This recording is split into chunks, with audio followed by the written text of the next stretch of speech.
Welcome to our executive interview series at AWS Innovate Day, presented by FedScoop. I'm Wyatt Cash, and we're here with Jennifer Ward, Vice President, Solution Engineering for Salesforce. Jennifer, thank you so much for joining us. Thank you for having me. Let me start by asking, how are cloud-based collaboration tools helping government agencies really improve innovation in this day and age? I love this question because I feel that most government agencies have multiple communication tools, but really efficient collaboration is still holding them back from their innovation potential. And the evidence that I have to support that theory is the awesome results that we've had with agencies that have added Slack to their portfolio. So Slack is a cloud-based collaboration tool that is really simple to use and so powerful that it's almost hard for me to characterize the impact that it has on agencies, but I'm going to try for you. So picture work that agencies do. It could be scientific work, it could be IT work, it could be policy development or incident response. Short or long term, doesn't matter. If it has multiple people, picture that work. Now picture collaborating on email. You get a sense immediately that you have no central place for all of the conversations. So one chain over here, somebody gets left off the email chain over there, documents get lost, and when someone leaves, you lose all of that, all the communication pieces of the puzzle that they had. So Slack turns all of that around, and it's channel-based communication. So it's a real-time, threaded conversation that is focused on the work. So for example, with incident response, it's really easy to have people swarm in and quickly begin sharing information and solutions. With longer term project work, it really helps to be able to roll someone off the project, but not lose the contributions that they made to that work. And when somebody is rolling onto a project, it's really much easier for them to get up to speed if you have all of the context, all of those conversations centrally managed and available to the full team. And as we add AI to Slack, it only gets more powerful. So for example, we've added summarization. So when I come back from vacation, as an example, I can quickly say, summarize what happened on the project while I was out. Two more things, I can say so many things about Slack, but two more things I want to say that are really important.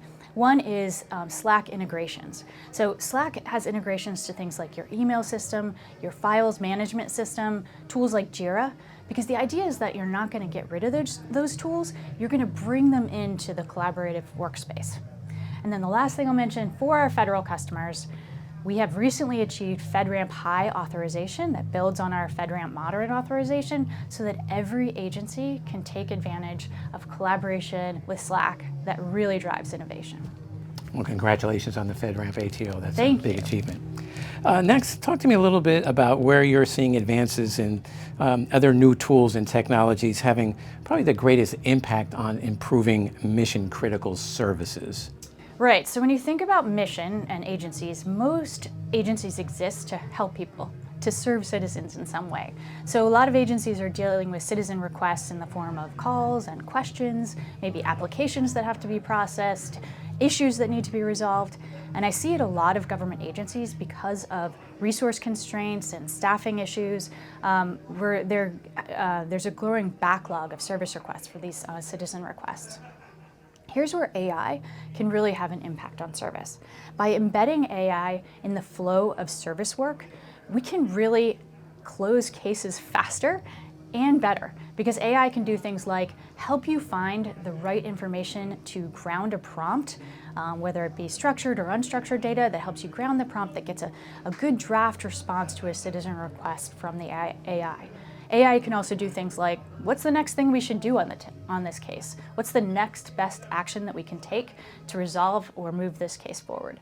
And it also helps with repetitive but time-consuming tasks like drafting emails and summarizing the case. So at Salesforce, we're delivering AI-driven service improvements like these, and we're always keeping in mind that when you're talking about AI for government, it needs to be trusted and it needs to be accurate. So we're also delivering a trust layer that helps protect government data and drive AI towards accuracy. So one more thing I want to mention when it comes to service improvement, AWS and Salesforce have a really strong partnership corporately, and our technologies work together really well, particularly in the area of service improvement like we're talking about now. So for example, AWS can fit together with Salesforce in the area of improving service to do things like real-time call transcription and files management and integrating with foundation models in Bedrock. So I think the corporate partnership between AWS and Salesforce is really strong. I think our technologies complement each other very well, and I think every government agency should be exploring how they can get even more value by combining those technology portfolios and driving mission improvement. Well, Jennifer Ward, thank you so much for joining us here at AWS Innovate Day. Really appreciate it. Thank you.